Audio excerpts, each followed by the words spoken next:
Been seeing a few videos a little while ago, and I want to talk about some of these wealthy preppers who think they got everything sorted and whatnot, and how some of them are just pissing in their pocket. You know, they're pissing in their own pocket. Having a lot of money doesn't necessarily make you smart. I see a lot of things, a hell of a lot of things like this in the green community, and even stuff expressed on YouTube that everything is an open and shut case. That it's all, well, we do this, we do that, boom, boom, boom, we're fine. You know, and I've seen a few preppers a little while back who, one, I think he's reasonably well known, he's rather wealthy, and, you know, here he was showing this bug-out vehicle he had and pretending that it was supposed to be EMP proof.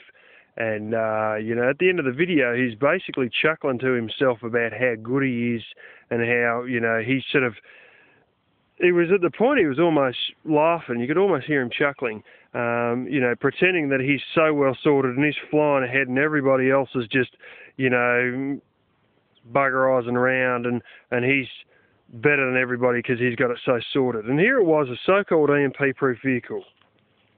It was a diesel, and he reckoned he had it all sorted just with that alone. And it's got a normal starter motor and normal batteries and an alternator and normal headlights and, you know, he's going to be fine. Alrighty. Well, let's have a little talk about EMP. I bet you there's a few things you didn't know. One of the things I've heard stated by a prepper is that it doesn't melt any cables, it won't destroy the actual wires. Generally speaking, that's correct. Having said that, apparently with doorbell cable, it'll melt the wires inside the insulation. I mean, it'll melt the copper inside the insulation. There'll be a whole heap of beads of copper inside the insulation. You know, and I've seen Fords over here, which are a lot better built than American ones, and the cabling in those was about as thin as doorbell cable from 1995 on, because I saw one that had been through a crash test that had come out of the local auto testing facility. And in all of this, the stupidest thing about this is, while this 4x4, you know, was old and looked rugged enough and whatnot, it still had the hitch of the starter motor possibly being affected by EMP or the batteries or something else. Now, if it's going to melt doorbell cable, there's quite a chance it may melt the fuses. And if it gets the fuses and you go and jam a coin in there, a bit of nail or whatever, there's what I often have in cars. If you set these cars up correctly, I'm just looking at an old truck here. I pulled this out of one of my first propane car, I think, and I don't know where I put it, but I think this truck's got one anyway. What a lot of them have got is they can't get the current draw through the ignition, so they'll have the ignition turns on a relay, then the relay turns on the starter motor. Here we go. I think that's just it here. There's your starter motor there with your solenoid on your sort of like your northwest side there, and that there is the relay. Now this will come from the ignition and then re-switch. As you can see, the heavy cable there on it. That'll return on your starter motor, and that's a pretty intelligent way of doing things. Having said that, all you need is the tiny little wires that make that relay kick in and out and melt, and the game is over. Now, in all of this, if they're so bloody intelligent, they would have known something else too. And you can see a couple of these on YouTube, and I should show one at one point because I've been thinking of showing it. But I'll tell you because it's taken me so long to get around to videoing it. It's called an air starter, and those of you who have dealt with big rigs will know. I've seen big rigs, Volvos, right up to 1991, possibly even newer.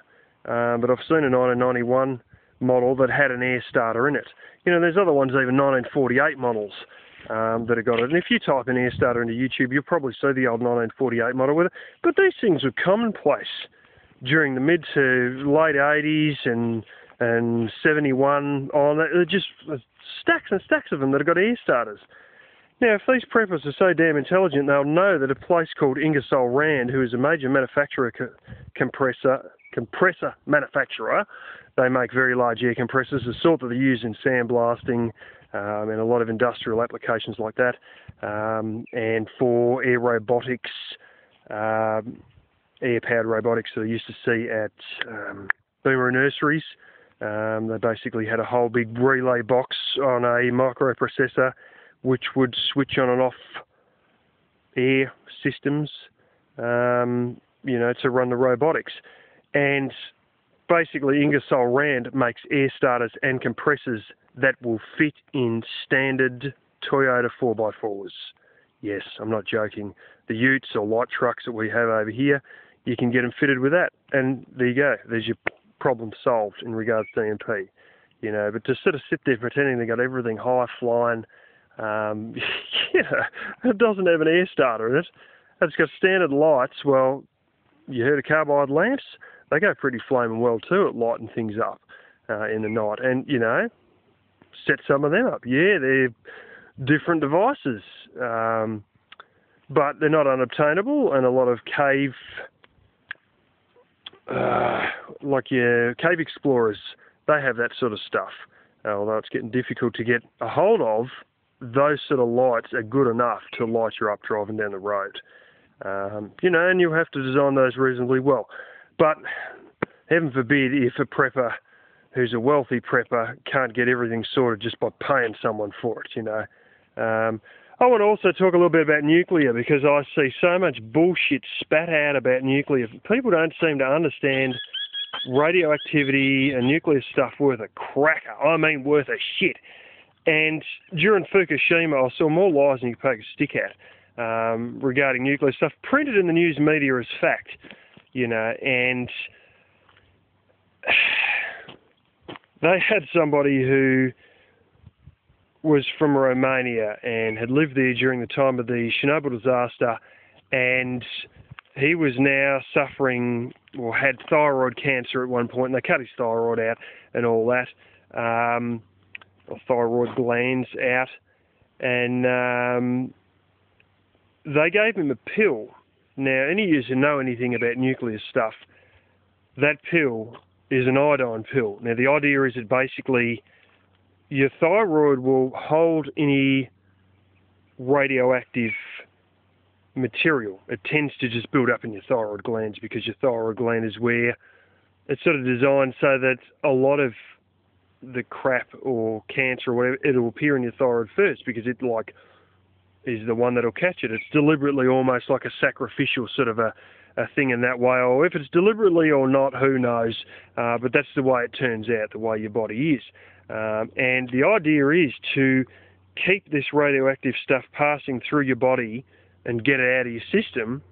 What you got to do is have a lot of iodine, and it fills your thyroid with iodine so that it's so quench full of iodine that it can't do anything else except hold the iodine, and then the radioactive material will pass through you and no longer stay in your body. In the process of all this, if you've been exposed to nuclear radiation, the bird's making a bit of a noise there, so many times you'll get thyroid cancer. It's sort of just the way it is. Anyway, he was there in the paper quoting that this pill he was given, which was quite obviously an iodine pill by the Soviet government,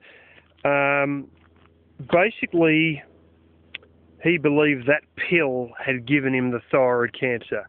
And I sat there thinking, you bloody dickhead. And they print this shit in the newspaper like it's fact from somebody who doesn't understand nuclear stuff. They didn't talk to any nuclear physicists, and we've got enough nuclear physicists here, don't worry about that, regardless of the fact we only got one small reactor used for experimentation and making barium milkshake. Don't bother talking to a nuclear physicist, just talk to somebody who lived through the Chernobyl disaster in Romania, and then turns around and blames that iodine pill, which basically saved him from dying in about 2 weeks of radiation sickness. He blames that for his thyroid cancer. Well, welcome to the real world. Everybody, not everybody, but a darn lot of people get thyroid cancer after being exposed to radioactive material. Now, I also want to talk about something which I'm a bit shocked that I even saw come up at one point on YouTube, and people remain nameless in this one, but they should have known better. They really should have known better, and that was the difference between radioactive material and radioactivity. Now, radioactivity, in effect, usually is gamma rays and beta rays. I don't think you're going to worry about the beta rays, though, because your skin will stop them. But your gamma rays and your alpha and your beta will be stopped by your skin. But your gamma rays are your nasty ones. They're like microwaves. And it's like having a microwave door with a front cut out of it. You can be exposed to this stuff while the microwave's running and then it turns off. Or you can have material that has been changed by fusion or fission, unlikely, but one of those sort of things. I forget what's what again. It's been a while since I used to know all this stuff. But that material, because of the fact it's been, involved in fission or fusion or whatever the hell, that material will stay radioactive. Now, it has a radioactive half-life, and this radioactive half-life is basically, it just sits there like emitting gamma rays the whole time, almost like a microwave switched on non-stop. And this is what makes your nuclear power stations run. And as it's emitting non-stop, if that is in your body, it's inside your body emitting it to the rest of your organs, which is why you want to take the iodine for your thyroid. But even if you're walking past it on a regular basis, it'll emit out of it. The trouble is, if you ingest it, you're really in trouble. But failing that, its half-life will be whatever radiation it's letting out now. When that slows down and doesn't pulse as quickly, because it sort of pulses fast and then, slower and slower over time, when it doesn't pulse as quickly and it's only going half the speed it was, that is what they call its half-life. And you may realise that some of these things, the half-life is 200 years or whatever, and it'll be forever and a day before it becomes safe. Thorium is different. Thorium is a possible, chance at things happening in the future. But just all the crap you heard during Fukushima, you can learn real stuff about nuclear stuff on the internet. I got whole books on isotopes and all this sort of stuff. But, there's places that do talk a bit about nuclear stuff on the internet. And if you've read them, you'll realise how full of shit the media was during Fukushima. A lot of it was just scare tactics. And I'm not going to sit there and piss in your pocket and say that nuclear stuff's safe. But you've got to understand it a bit more as opposed to just get carried away with a big bunch of scare stories. And there's some people that, like my father, feels a lot of this prepper stuff and whatnot. It's all just fear. And there's preparedness. And then there's people who can't work out shit from show and awe when it comes to, radioactive emissions, radioactivity and whatnot. And it just does become fear, So there's another thing I see a lot of too, and see, I'll tell you something, the prepping community basically barely exists in Australia. It does. There's at least 2 preppers I know who often watch my videos, and there's a few more that I've heard of in the newspaper, but we're not talking thousands and thousands of people here, and I sort of always look at a lot of all this stuff, with some of these preppers and whatnot, and I got this and and when they sort of start throwing around the assumptions that they're completely sorted, I don't think so. I don't think so, because you don't know what the future will hold. And like your military type macho ones who, you look at this stuff and great, you got a semi-automatic belt-fed friggin' M60. Well, you got all the stuff able to destroy everything. You got any of the stuff to rebuild with? You got the knowledge, you got the materials, you got the tools to rebuild? Or you just got guns from friggin' here to the back fence? to tear the shit out of everything with, you know. And playing macho doesn't make you friggin' invincible, you know, and it doesn't make you prepared for everything. And I can just about put money on it that what'll end up happening with a lot of these blokes, they'll be so prepared, so armed to the teeth, they'll have the food, and at the end of the day, they'll friggin' get scurvy, or they'll get a bloody foot fungus, and their biggest enemy will be the fact that this bloody foot fungus has got in and tore the shit out of their feet. Little do they know, if they had kept it with baking soda or vinegar or friggin' more salt or whatever, they could have avoided all that sort of stuff. You know, but this is the thing.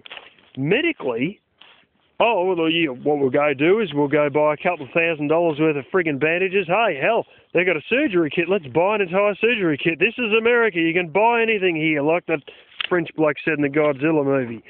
You know, so let's just go buy all this shit and then pretend we're going to be all right. You know, not really.